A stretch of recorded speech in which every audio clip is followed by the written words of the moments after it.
And before dipping the head in a little deep water, there's that story about Mulla Nasruddin. You know, he was known far and wide as a great mystic. So an imam of one of the mosques asked him would he give the dissertation. And so the Mulla stood up in front of the throng of people and he said, "Friends, do you know of that of which I am about to speak?" And in a chorus everyone replied, "No, Mulla." Mulla looked around at them and said, "Well, what the use of talking to a lot of ignoramuses like you?" And he got down and left. But the imam was not to be outdone, so he coached all his followers and invited the Mulla back again. So the Mulla stood up in the dais and said, "Friends, do you know what I'm going to speak about?" And they all answered in a chorus, "Yes, Mulla." "Well," said the Mulla, "I don't have to tell you anything, do I? I'm going to the coffee shop." So off he went. So the Mulla the imam was not to be outdone. He invited the Mulla back again for the third time, and he coached all his followers. So when the Mulla got up and spoke again, "Friends, do you know about that which I am going to speak?" And in the chorus they said, "Some of us know and some of us don't know."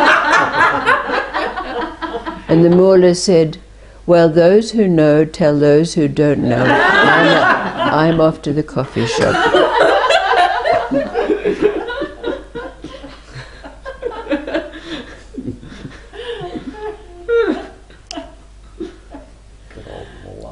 So there was a young man who'd been studying the Sufi way for some long time, but he was troubled. So he went to the great Sheikh El Abasi, and he said he was so disturbed by seeing so many people breaking the laws. And El Abasi said to him, "My son, occupy yourself with God." But the young man was still very confused. So he went off to the great Sheikh Abu Ibram, and he posed the same question to him. And Abu Ibram said, "Friend, occupy yourself with your soul." Well, the young man responded, but I went to Sheikh El Abasi and he told me to occupy myself with God. You are both great masters and great teachers. Why then do you give differing advice? And tears began to flow out of Abu Ibram's eyes, and he said, "Sheikh El Abasi is in that state which is greatly elevated. You and I would do well to aspire to that which he has attained." And the young man went back to Sheikh El Abasi and related what Abu Ibram had said. And again Sheikh El Abasi said, "My son, my friend Abu Ibram has pointed to you the path, and I have pointed to you the destination. You would do well to heed both his advice and mine."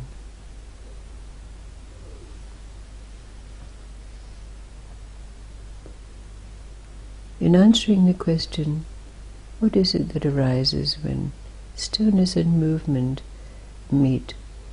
This story has great meaning for us. Because if we look at that which is purported to be a soul, we recognize that people speak of it as being a thread. And they speak of unripe souls and ripe souls, which really implies that it's a progression, a ripening process, a path. Isn't that so? But then, when we think of the meaning of God now, we hear those words: omniscient, omnipresent, omnipotent, immutable, unchangeable. And we look to our question: what is it that arises when stillness and movement meet? And could it be, is it possible that if we bring these together, this question and this story, the soul being the movement and God being the stillness, the story has great meaning for us, and its advice is very relevant for us. Occupy yourself with God. What would that mean? Occupy yourself with God. Be still and know that I am. And occupy yourself with your soul.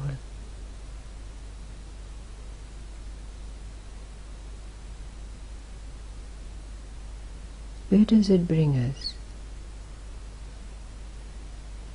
Where does it place us?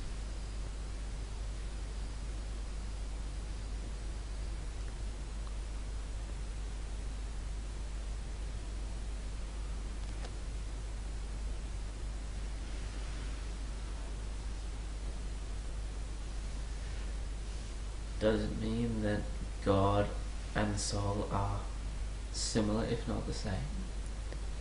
We can say so. When we have this wave and the particle, and we know that the particle is in the wave and the wave is in the particle. The stillness is in the movement and the movement is in the stillness. The soul is in God and God is in the soul. What comes to mind for me is expression. All right. Which puzzled me at first, and when I think about it a little bit more, contemplate it a little bit more, it's like the soul is the expression of God. Yeah. The movement is the expression of All right. stillness. Absolutely.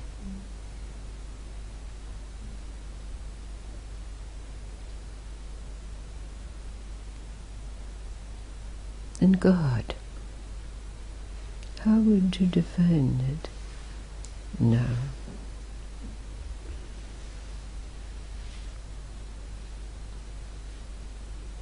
Relative to this stillness that we've experienced, we know it well.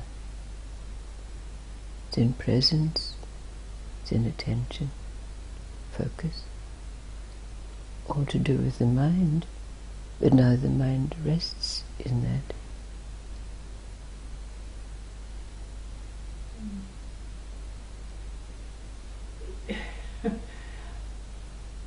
It seems to me it's almost a feeling.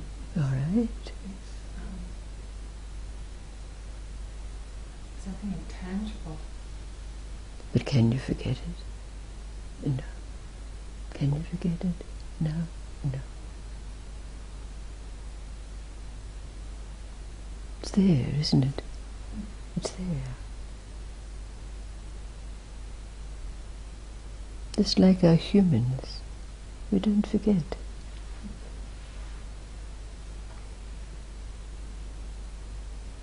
And so we recognize everything that's expressed is that.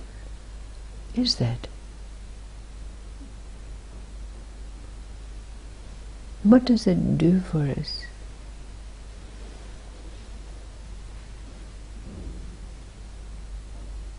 To my way of thinking, it brings us to a point where we're always absolutely conscious of everything that we say and do.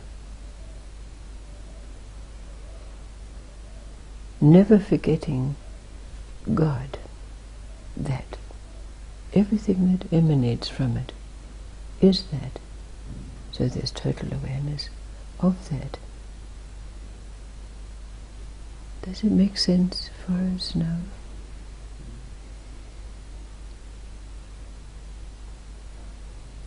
Movement in the stillness, and the stillness in the movement. The wave in the particle in the wave.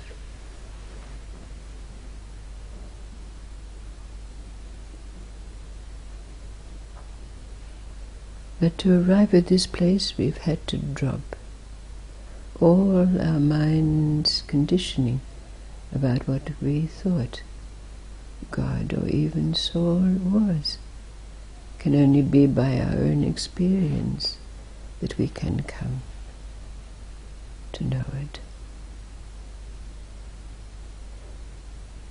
So this story has great import for us, and a reminder to occupy yourself with God. Occupy yourself with your soul.